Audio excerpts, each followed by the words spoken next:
Welcome to Little Birdie. I'm your host, Scoot. I'm joined by Dicko, one of Victoria's leading pro punters, mounting yard expert, loves to watch a horse parade and knows what to look for when picking a horse from the yard. And Sammy Todd's with us also. Sammy works for one of Melbourne's biggest bookmakers and does lots of work on the bag, on track. How are you guys? Scooty's in a very good mood. It's a new setup for us all, but I'm excited to see what he's got for the rest of the show. We've got a big show today, Nicholas. Yeah, well, we're on the eve, or as close as we can get to the eve of the Bull. It's next Tuesday, and things are just going crazy with the Punters Club at the moment. What is our Punters Club up to? Well, we've pushed past $82,000. $82,000 to play with. We've got how long to go? Probably, 4 or 5 days or sleeps. I'd say the over-under is 150k punters, so get involved if you're not already. Yeah, so it's littlebirdie.pod.com. Sammy, are you in the Punters Club yet? I'm about to buy in, boys. Check this out. Wow. Just brought cash into the studio, ready to go. That's aggressive. In this corona climate too, it's a bit risky, but we'll let that fly. Yeah, Bookies pay cash. Thank you very much. Yeah, good. It's a big weekend in Adelaide, and we've got Mitch Freedman up first, and he's going to talk about his runners in the Oaks. 2 big chances he's got over there in Adelaide. Broadway and 4th in race 6, and then Moonlight Maid in the Oaks. He's also done a bit of time under DK Weir, and he's done a fair bit of time down the Bull, so we might get some stories from young Mitchell, who's a trainer on the up.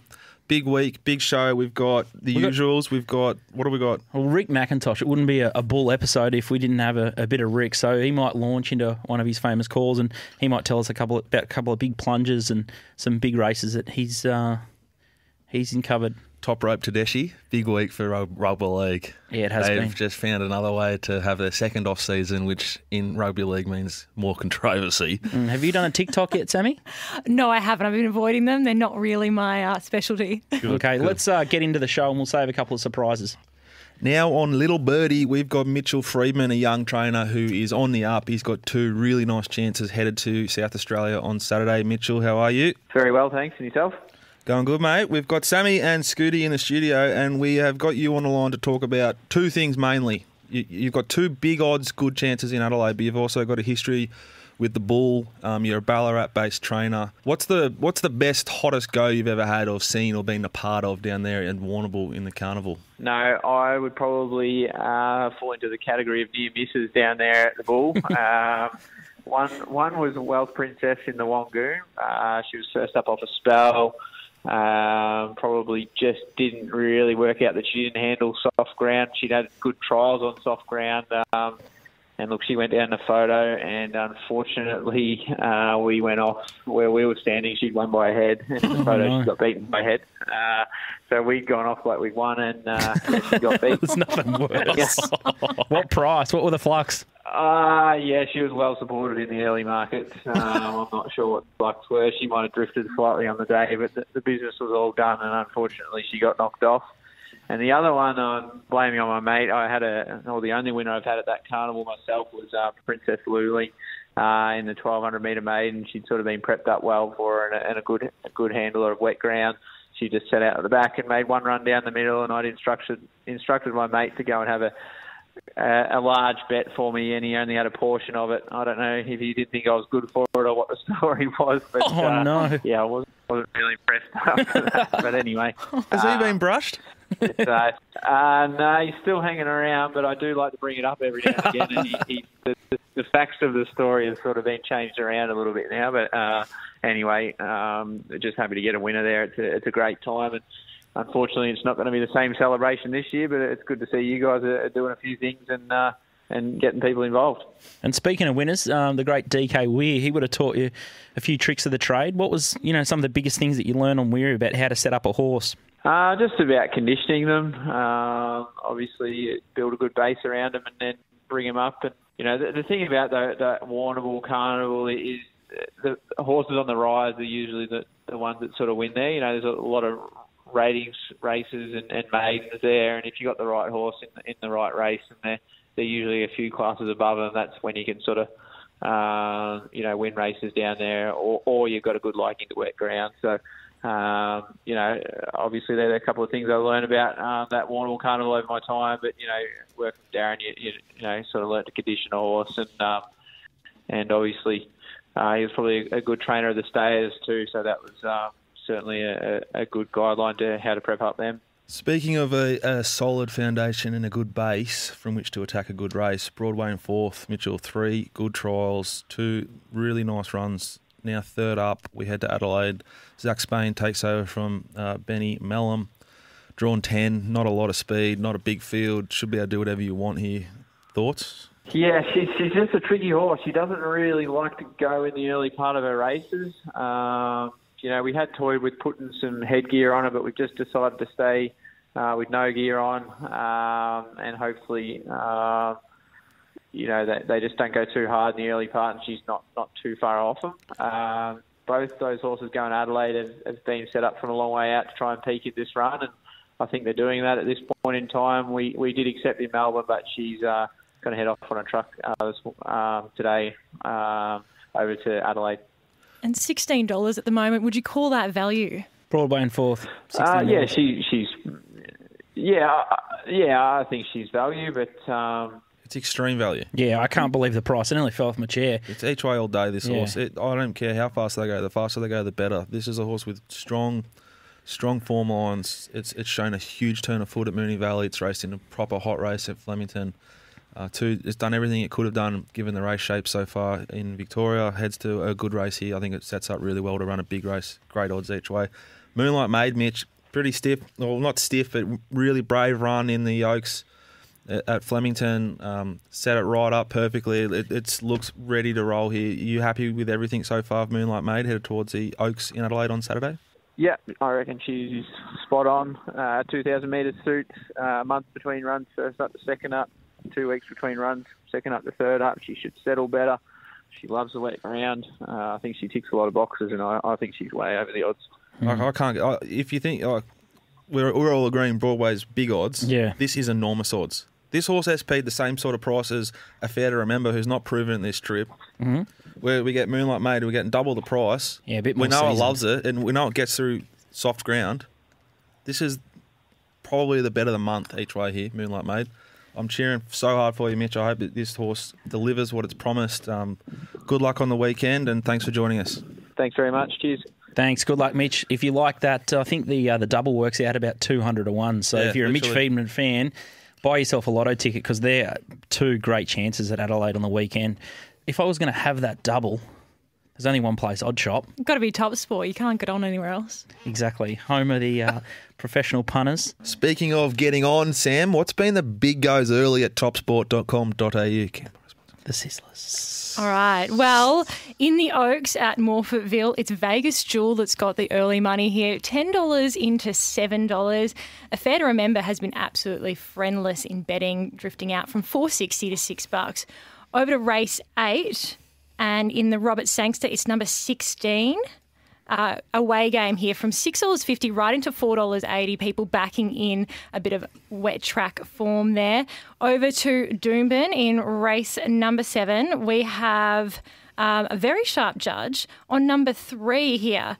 That's gone from $11 into $9.50. That's Gabraldi. Did Scooty write your notes here? No. I didn't write the notes. It's all from Tristan, man. I've got no control. I'm pretty sure that's smart Judge Jane's our man here. Oh, is it? Well, I think $9.50 is still a spoil, Garibaldi. I think it's a really good price. It's got big form around Nidorp, and the Odyssey's way too shorty. I think the Odyssey will drift heavily in Doomben race 7. So I'll mark that down. Thank you very much. Anything else of note, Samantha? Over at Randwick, we've got in race number 8, Festos, $3.70 into $3.40. Interesting meeting at Kensington. We'll get the pistol on a little bit later. I'd assume there's been no action, 0, zilch, at Sandown because it chopped up severely off starting on a soft 6 yesterday, and it's been absolutely pissing down. So the track's likely going to be awful, and there'll be no wagering. It's going to be a low betting meeting by the sounds, and just painful. Must miss. Okay, next up we're going to talk Hall of Fame with Nick Tedeschi. Jupp rope.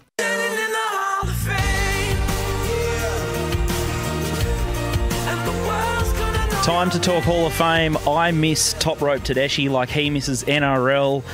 Now, Nick, welcome back. Big week for the rugby league. Big week. A second off season always promised a little bit of controversy, and they have not failed to deliver. The boys just couldn't help themselves. Not only were they stupid enough to break the law, those and them around them thought, you know what we'll do? We'll record this and we'll post it on social media. Can we call you... How hard would it be for PVL just to operate like day to day? He's gone from the racing world where people share a water bottle. Yeah, but they help each other out, you know, to this. Like, how can he help? What hope are they if they're posting themselves breaking the law? Rugby league has an ability to attract some of the great morons in the world. And they have, when the great PVL, St. Pete, is just delivering. Grandson of Jesus. Day after day. Grandson of Jesus. Bang, bang, bang. And all of a sudden you get these clowns. And what about the race card gets pulled out by the fella out of a car? It's like, please, this is equal opportunity idiocy. You're all morons. This is absolute clownish behaviour. They should all have copped a year. Now, you know, I almost never have a critical word to say about PVL. Part admiration, part fear. And I must say though, I'm very disappointed these blokes haven't popped life, let alone a year. What about the joke that is this continued 60% shit that they serve up? They all do it, not just rugby league. The suspended fine, the suspended suspension. They were suspended for 1 week. Suspended. Well, so they weren't suspended, were they? They were given a real good slap on the wrist, and they weren't fined 60K. They were fined 60% less than 60K. Why do they report that? Why do they let them say that? What's the go there? Well, I'll go the other way. I don't know why the NRL didn't go hard and give them a 100-week suspended sentence. Let's get that reported. They've got the 100 weeks. Yeah, but it's all been suspended, sure. But 1 week suspended doesn't hit anything. So very, very silly. Now, so, you know what? This is rugby league. This is what we're here for. Now, Hall of Fame, I think Pete Anthonisz was very unlucky not to join the Hall of Fame. 950 to 550 in Sydney Town. That's hard to do on the punt. Who have you got for us this week, Tedeschi? I've got a nom. Oh. Adam Scott, the 2013 Masters champion. This bloke got more money than God. He's a good-looking unit. He'd also would be good if you were Adam Scott. He'd have his own golf simulator. Probably has an outstanding... Life would be good. Now, there's a man, Ross Campbell, 76 years old. He's got 7+ brain tumours. He's having a hard time of it, and he's losing the plot a fair bit. Now, this guy believes wholeheartedly that he's best mates with Adam Scott, and they play golf together once a week. So his wife reached out, or his daughter reached out to Adam Scott. Adam Scott rang him, and they had a chat for 40 minutes, 25 minutes, you know, like as if Adam Scott just played along with this bloke. And then at the end of it, his daughter or wife goes, "You just spoke to Adam Scott, can you believe it?" And he went, "I do it every week." That's a beauty. What a human being, though, Adam Scott. You know, what a legend. Can you beat that, Tedeschi? Good. I appreciate the Scotty nomination. Absolute legend of the game. But unless I was getting even Scotty spotting the old fella one shot a hole, I'm not sure how he's going to sneak into the punting Hall of Fame. He made the good bloke Hall of Fame. Go there with Peter Valandi.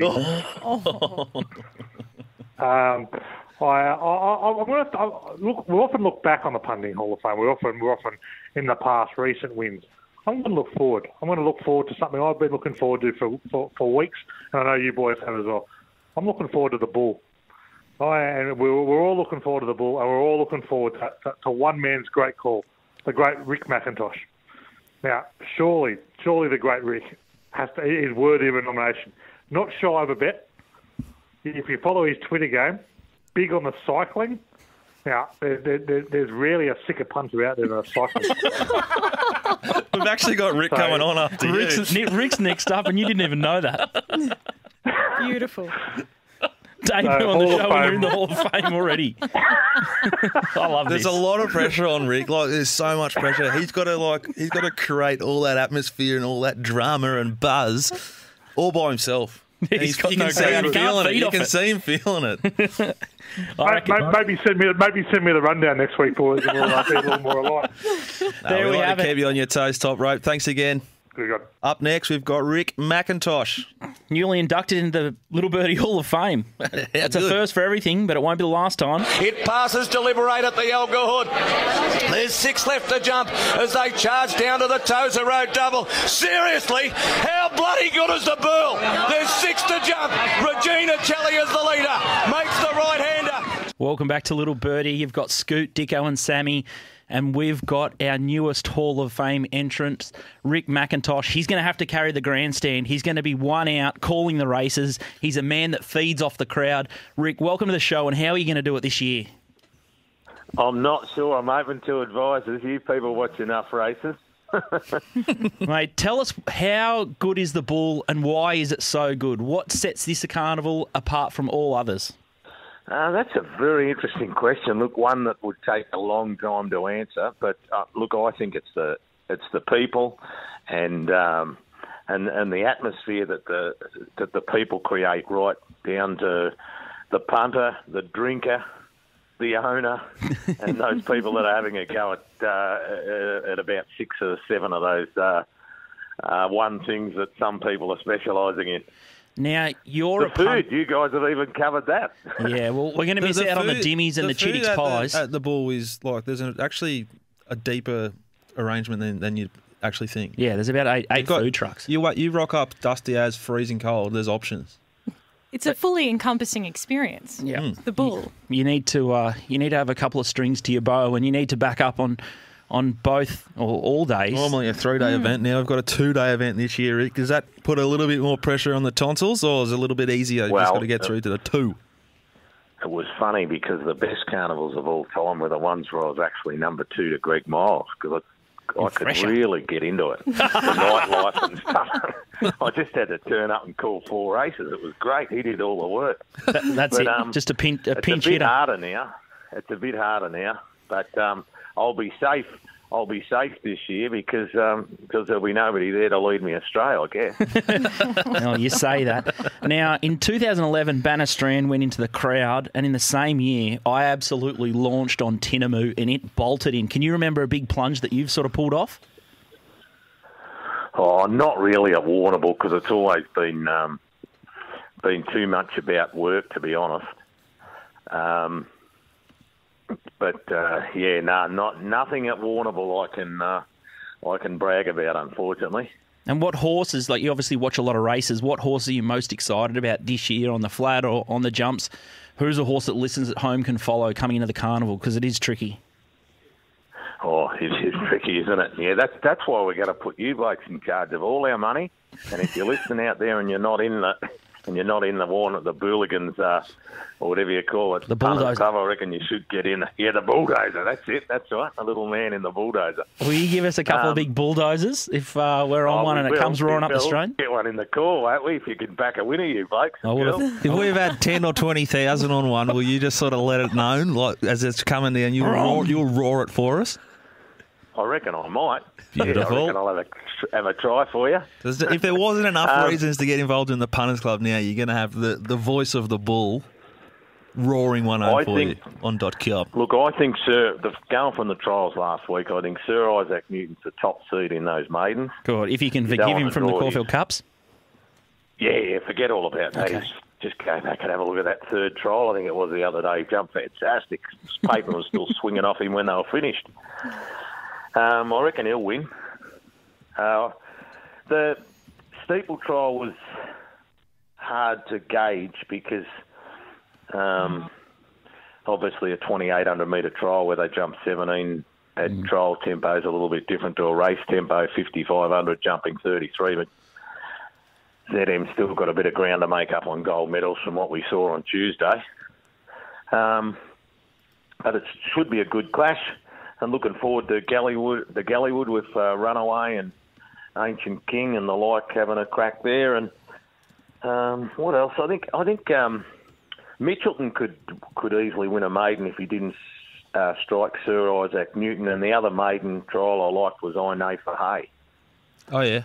So it just depends how the mix goes with the split. You know, if they split that maiden hurdle into 3, if Sir Isaac Newton's going to be the top seed, but there's a few others that trialled pretty well. It's just whether you want to back them depends on A, their price, and B, whether they dodge Sir Isaac Newton. We'll have no problems getting the money on. Rick, put those tonsils on ice or on a hot ginger tea or whatever you do, and we can't wait to hear you call the action on Tuesday. You're a superstar.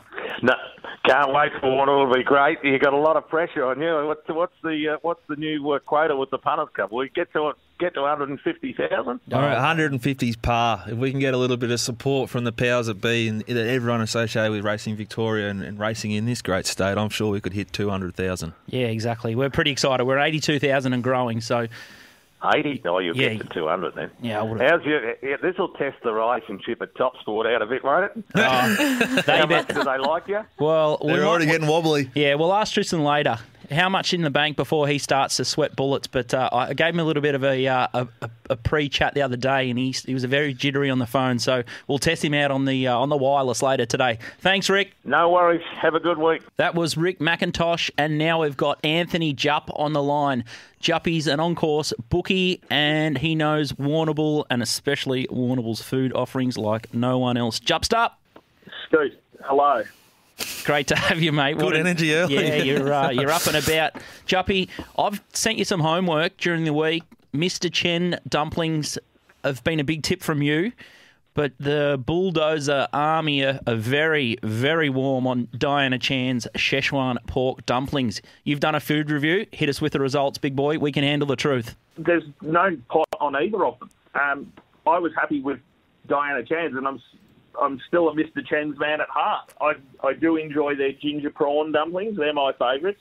Nothing better than coming home from work on a cold day and tucking into a steam selection. And the Szechuan of Diana Chan's will definitely be heading into my repertoire as well. They will be in my freezer. I have ISO stocked the freezer with dumplings, so there's plenty there ready for next week. It'd be a fantastic sight to see that, and I'm sure everyone at home... Yeah, we might put that one on Twitter later if you don't mind sharing your freezer, Juppy. Now, Juppy... There'd be an industrial spare, like in the shed freezer at the Jupp's there, I reckon. Yeah, he'd be running double bubble there. Now, Juppy, 3-day carnival, those dimmies with the chili sauce on them at the Bull, what would be the under-over line of dimmies consumed by you and the guys on the stand over the 3-day carnival? Depending on weather... You've always got to factor the weather in when you're pricing things up. I would say over the course of the 3 days, the line's probably somewhere around 120. Oh, my God. So who knows how many dumplings have been stockpiled in the fridge. Juppy, talking betting on a serious point in the betting ring, the Bull's one of the strongest betting rings. What's some of the big strip-outs or the biggest plunges that you've witnessed or been a part of? You'd know a lot. My favourite one, and I did a bit of hunting around this morning because it's stuck in my memory, but there's been a million races since. It was back in 2017. It was race 2 on the Wednesday. It was a jumpers flat. It was a 1,700-metre highweight race. And I was working with Natalie Hinkley and Gary Oak. We were betting on interstate at the end of the rails, but we had the phone for one of the big betting syndicates.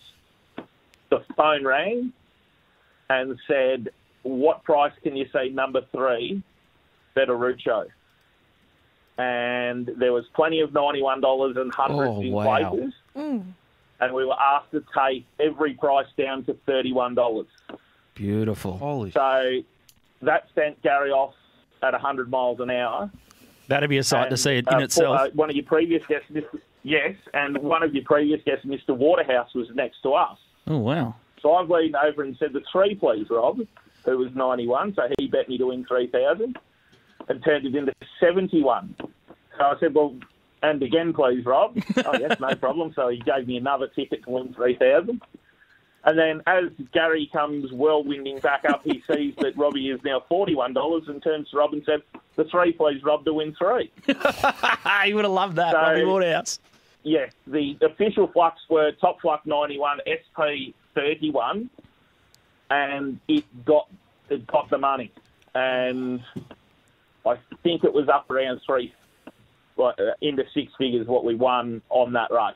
Wow, that's incredible. So there's very few other betting rings other than maybe Flemington over the carnival, and maybe Randwick on some of the big days that you could win that amount out of the ring on a race like that. Yeah, and I think that I think the difference there's though not too many is of those meetings where you're going to get a 1,700 metre jump that's flat. So the difference though is that when you're at the Bull, it's the all betting down is very, very spirited. it's all like really in close, and it's a real atmosphere as opposed done to the betting like ring Flemington's like a big. There's a lot of money done, but it's a shitty experience. It's real well spread out. Whereas the Bull was like nothing else. It's the premier betting like, carnival, cash betting place to be. If you're a young punter, I know you can't go this year, but you must go.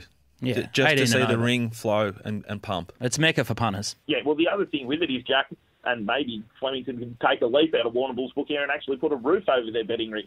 Because, as we know, the weather at Warrnambool's not particularly flash, which means that most people do congregate in that betting ring. And so you do get really good atmosphere. There's a lot of stuff happening in there, and a lot of trading, a lot of betting. And also the crowd that they get down at Warrnambool, the vast majority, like if you're going down there for Tuesday, Wednesday, Thursday, you're going for a reason. It's because you're a punter.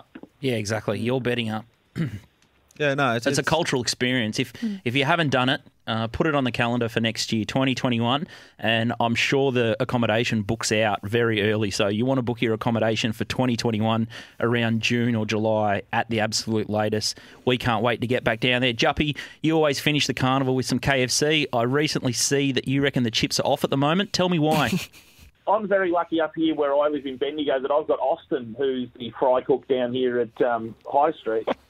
And he tends to treat both the chicken and the chips with great care, but there's some of these other outlets that I've been frequenting lately, there just doesn't seem to be enough care in them. And I don't know whether it's because it's drive-through only or whatnot, but there just doesn't seem to be enough care taken. And, yes, they are off the boil at the moment, which saddens me greatly. And the other thing is you also knew Warrnambool was coming as they would bring back hot and spicy. So that's what I'm imploring the Colonel to do today, is bring back hot and spicy in time for the Bull. Just for me, Jupp, and the listeners at home, did you just mention your deep fryer by name, the KFC fryer by name? Yes, Austin, yes. He's a wonderful young man. Unbelievable. Well, we know that KFC is going to get you through the Bull isolation. Thanks, Jupster. We're super excited, and we're happy that you've invested into the Punters Club and can't wait to chat online soon. Thanks, Juppy. Have a good one. That was the Jupster, and up now is Tristan Merlehan. Welcome to the show. Thanks, mate. How are you? Great. Tristan's the Managing Director of Top Sport, major sponsor of the show. Now friend, but come Tuesday, we'll be foe. Tristan, how are you going to prepare to take on the Bulldozer Punters Club? There's been a lot of chat in the office. We've seen the numbers sort of elevating, and you know, there's been a couple of guys sort of say, geez, this is going to be an interesting Tuesday, one that we probably wouldn't normally anticipate, but we're excited. We're up for the challenge. Like what you guys have done's brilliant for the racing game, I think, and it's just going to be really good to have a group of punters all on the same thing, trying to take down the bookie. So as you say, we are mates, but you know, on Tuesday it's going to be like a state of origin battle. We're going to be trying to take each other down. And Wednesday, don't you think we're going to throw all our bullets just out on the Tuesday, Tristan? If you're a betting man, which you are, what would your over/under be on our total bank come like Tuesday 11 a.m. when we start to sort of just get ready to launch a few early missiles at you? We've reached 82,000. What do you reckon we're going to... Well, I was going to say that because that's a bit of a loaded question. It's a little bit trying to price up a 2-year-old maiden race where we don't know all the trial form, because I know you guys have probably got a few aces up your sleeves. But 82K is a very good starting number at the moment. What have we got? About 5 days to go. So I don't know. I'm very confident you'll get past the 100 mark, and you know maybe even creep up close to that 150. So I'm going to set the line at 125.5 and see if you guys can get there. So see any punter that isn't on board, jump on now and prove me wrong. Maybe we could have our first sort of 10,000 on the over there, Scooty. Just to get this going. Just fix the market. Tristan, if we get to 200,000 or over 200,000, I think you boys in there will start to sweat a little bit. There'll be the guys working and girls in their board shorts and thongs up at the Gold Coast, but yeah, we can't wait for the battle. The ring's pretty strong usually, but you guys are going to treat this like a metro meeting? Yeah, for sure. So yeah, if you guys get up to that 200K mark, it is going to create some sort of big bets firing at us. But what we've done to make sure we're prepared for it, we're going to treat this meeting like a metro meeting. We're going to roll out our premium product, best of the best, and we're going to bring our highest limit in place, which is 10K for any punter. So what that'll do is allow us to have a heap of liquidity coming into the last 15, 20 minutes. So all of your bets are going to be set we're going to take you on, and we're going to make sure that every market is between that 110 to 115% mark, so you're going to get great value for any winner you find. Beautiful. That's outstanding. We can't wait. Sammy? And for the casual punter, best of the best is the best of three toes and SP. So that's quite a good product. And top fluck as well, isn't it? It's actually, top fluck on top. So it's the best product you can get. I don't think it's ever been done on a Warrnambool meeting, certainly to that 10K limit. So it's best of top fluck, best of the totes, and then obviously we're betting down to that really aggressive market percentage. So it's going to be if you find the winner, you're going to get plenty of value anyway. All right, that's outstanding. We are so excited for Tuesday and Wednesday. We appreciate that you're ready to go as well. We look forward to the battle. Thank you very much. And if you guys clean us out, can you just look after the little boys up at Top Sport and shoot up some dim sims up to our office if we're battling come Thursday? Yeah, we'll get Roscoe to drive them up himself. We'll pay for it, everything. Look forward Good luck, boys. Looking forward to it. Thanks, Tristan. Beautiful. That was Tristan Merlehan from Top Sport. Up next, we've got Shane Adair looking at the big good races in Adelaide. If you want to join our Putters Club, head to www.littlebirdie.pod.com. Anyone can join, Scooty. Yeah, hit the ball button. We are, as a group, so grateful of the outstanding work that Jane, our producer, has done. She's never wants to come on the air, but she's in the room with us. She guides us. She helps us so much. So we're going to throw her in. We're going to throw her a couple of shares in. So Jane's in the Punters Club. She'll be streaming. Everyone's on board. She'll be on the stream. She might be in the office. We're not sure yet, but she's definitely in the Punters Club on us. Welcome back to Little Birdie. It's time to talk Adelaide at Beat the Bagman on Twitter. Shane Adair is our man. We're going to get straight into the Robert Sangster Stakes. Sunlight. These guys are kidding themselves. $3 in early markets. Drawn barrier 16. That sounds poison. Welcome, Shane. G'day, everybody. Nice to be back on Little Birdie. Yes, you're not wrong, Scoot. I have got Sunlight a little bit longer than that $3, around that $3.50 mark. Look, no real knock on the champion mare, but look, I didn't think it was outstanding. First up, we've got a heavy track here in South Australia, more rain forecasted in the next couple of days, so we'll have to keep one eye on the sky there as well. So, yeah, Sunlight around that $3.50 for me to get interested. The one I am interested in, though, is Away Game. Now, this is probably the most interesting horse in Australia, I reckon, this weekend. 47 kilos, still a 2-year-old. It's amassed $2.7 million. It's gone the Magic Million slipper, Blue Diamond. Now we're at Group 1 level against fillies and mares. It handles a heavy track. It gets a nice draw. Dean Holland, which is 47 kilos. I can't tell you the last time I weighed that much, but Dean's doing a great job to get down to that weight. I think he can fit forward in the run and prove very hard to catch on the heavy track with the light weight. I'm going to work around Sunlight at the current price, and I think there's one around that $40 mark for your listeners here. Wow. Embrace Me, Johnny Allen, Danny O'Brien. Handles a wet track. If they're getting off the fence at that time of the day, it's got barrier 17. I think it can finish off well. It might be worth a few shackles at the each-way odds of around $40 there, guys. Sammy, some early market moves for Away Game? Well, he's spot on. Away Game has gone from $6.50 into the $4.80. Punters agreeing with you there. And Embrace Me has also had a little tickle. It's into $31 now. The other one at odds is Kenyan Wonder, number 18, drawn barrier 1. Got to as high as $126. It's now into $91. Caitlin Jones, Ryan Belfort. Won't be getting any of mine, but... Just before you finish, where do you map Embrace Me? I assume the biggest shins in racing, Brian Voster, for the McAvoy yard with Sunlight will roll forward from the wide draw and lead. John Allen on Embrace Me's got speed. I love this horse. It's got enough speed, though, to be somewhere like better than midfield, but he'd probably be last, yeah? I think so. I think if we just get into that sort of three-wide trail before turning, I think I'm banking on the horses coming off the fence by that time of the day. So if they're 5 to 6 off the fence by that time, we're probably going to be racing on a heavy track. It handles the wet. I've got that Loving Gabby G-Tra form lines. I think $41 is not bad. It's a little each-way play. No, I think he's onto something here. We had Mitch Freedman on the line earlier. He sort of tipped up Moonlight Maid as a good value play. What do you like in the Oaks? You could definitely back Moonlight May. You could definitely back about another 6 runners, I reckon, in the Oaks, and you could easily miss the winner. Look, I'm going to be with number 9 in this one. Might be the best maiden in Australia, actually. Toppy Tongue from the Chris Wally yard. Excellent form around Colette in Sydney on those heavy tracks. I think can take up a nice position in the run from barrier 3. Very open race. I would be treading very carefully, betting early at this stage into this field. Around that $7 mark, I'm happy to be with Toffee Tongue. Hopefully it can break its maiden status. Vegas Jules, our best backed in that race, from $10 into $7.50. So you're betting around that? I think Vegas Jules definitely short enough. I had it marked around the $12 mark. Right.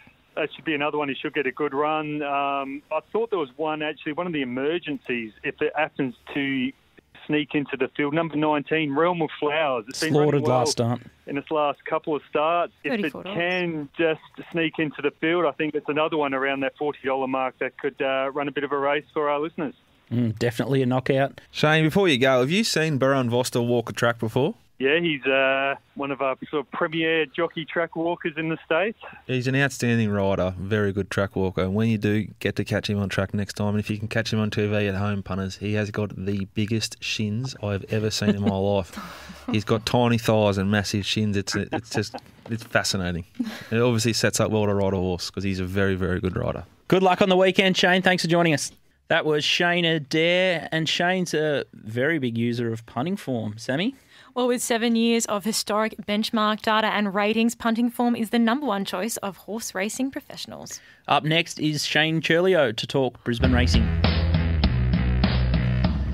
Welcome back to Little Birdie. You got Scoot and Dicko and Sammy. We're having a good time in here, and someone who knows how to have a very good time is Shane Ciurleo up in Toowoomba, the April sun in Toowoomba. How are you, big fella? I'm really enjoying the last day of the April sun in Toowoomba. Whoa, going super rough here, mate. Thanks for asking.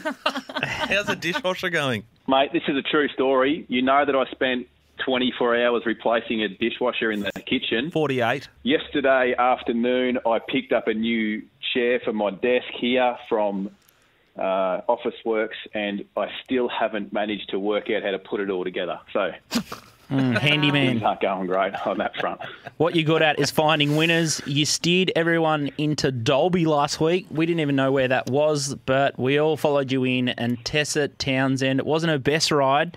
She snicked it out last, tailed off 3 lengths behind the leader. She thought there was another 400 metres left in the race, and clearly not. She's in the naughty corner. Shane, we need to bounce back. What have you got for us this weekend? Oh, look, it could be a case of better the devil you know than the devil you don't. I've got 2 horses I want to be on early at the Gold Coast, and Robbie Frard takes the ride on both.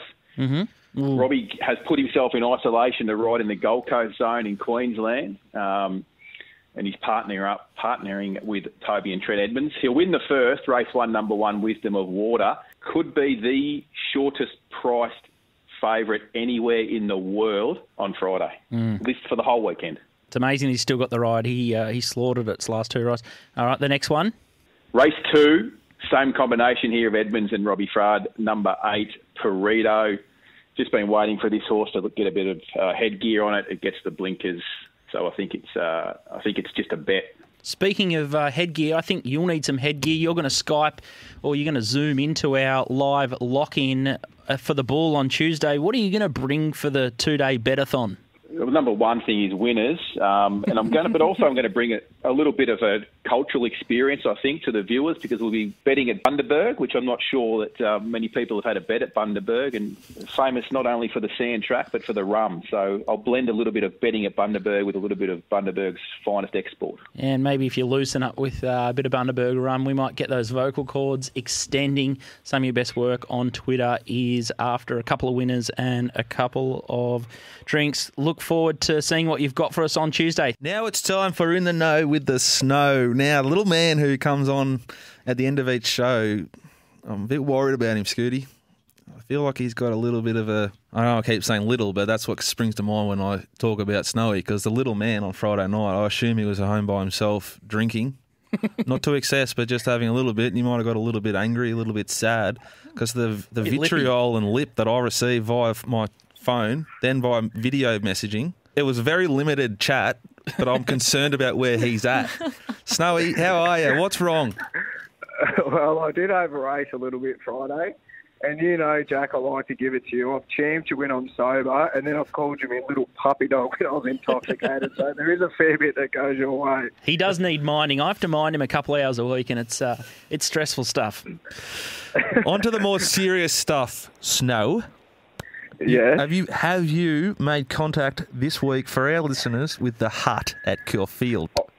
I have called the Hut. I had Clint and Mick on loudspeaker first thing this morning, and race 8, number 5, Teleplay in the Sangster Stakes. Bit of a fan of this horse. Yeah, bit of a fan of this horse. I won 2 successive stakes races last prep. Mick give it a good push each way this morning. It's 3 from 3 on a soft track. She'll get a soft run from barrier 2, and Mick said it should come steaming down the outside. It's a very good each way chance. I thought Teleplay was very, very strong first up behind Vainstream at Caulfield. Sammy? And it's a tasty $21 in the win and $5.50 in the place at TopSport. .com.au, count responsibly. Anything out wide, Snow? It has won for us before, Jack, at a good price, I think, last prep, about $40. So hopefully it can do the same again for us on Saturday. And the main bet for the weekend comes at Geelong tomorrow. And the little birdie told me that Damien Oliver trialled this horse, and he said, wherever this thing goes, I want to be on it. So anyway, I said to Mick this morning, I said, I've heard a little whisper about a horse of yours having a first start. Ollie goes on, and do you want to know what he said, Jack? It was just 3 little words. It will win. The magic words. What race number, Snowy? So that was race 2, number 9, Paprina. At Geelong. Beautiful. What price is a good price? It doesn't matter if it's going to win. What, evens, you think? $3, well, $4?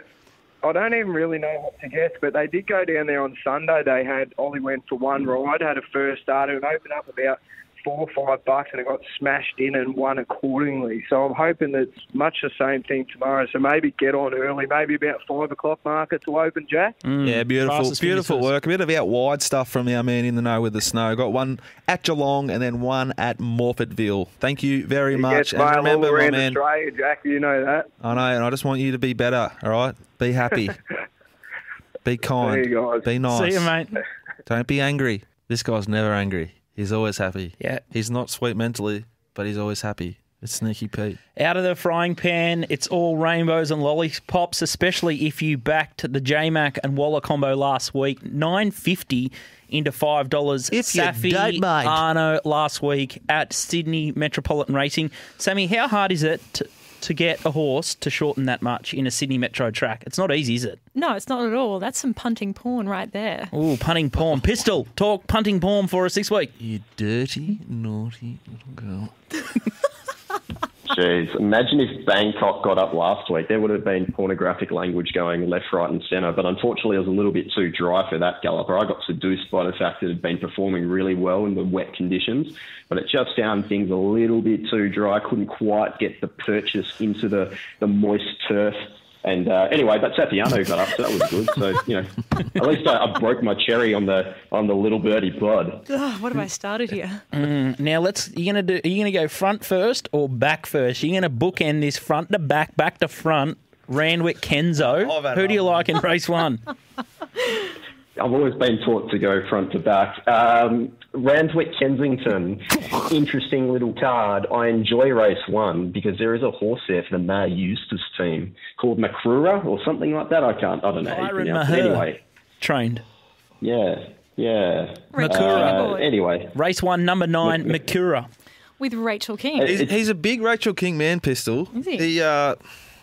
What he did yesterday for the mailbag punters, myself included, was outstanding. And he didn't miss. He found and didn't pull the trigger on 2 at Warwick Farm. 2. He sent me 3 horses. 4 plays. 3 bets, 1 lay. All 3 bets won. The lay lost. Rachel King rode one of them, the first one yesterday at Warwick Farm. And it was a Snowden thing that won. What was that one called, Pistol? I want to say Maroubra, but that's where Rob Scurry lives. It was $21 into 12. It won the first. It was good. And then he also sent out that bet on that thing at Ascot, which halved in price 10s, 20s. Jarman just missed. Then he finished with the last at Ascot. And as you know, Sammy, I'm 21 days smoke-free, dart-free. And I had an absolute strip yesterday, Jane. And I was dealing with a lot of heavy stuff. And I was starting to get those cravings and those urges to just wander out and probably get a dart. And I don't know if it was God, Zeus, Allah, Buddha, Harry Potter, Bilbo Baggins, but it was absolutely pissing down literally outside, which sort of stopped me going at that point. Just getting in the car, going to the servo, getting dart. Then I looked at my phone. Star Glitter. Star Glitter. He said launch Star Glitter the last. I did. I can look at my accounts and I feel like I've got money there to play with. I feel like I'm back a bit, and it's all thanks to this man, Pistol Pete.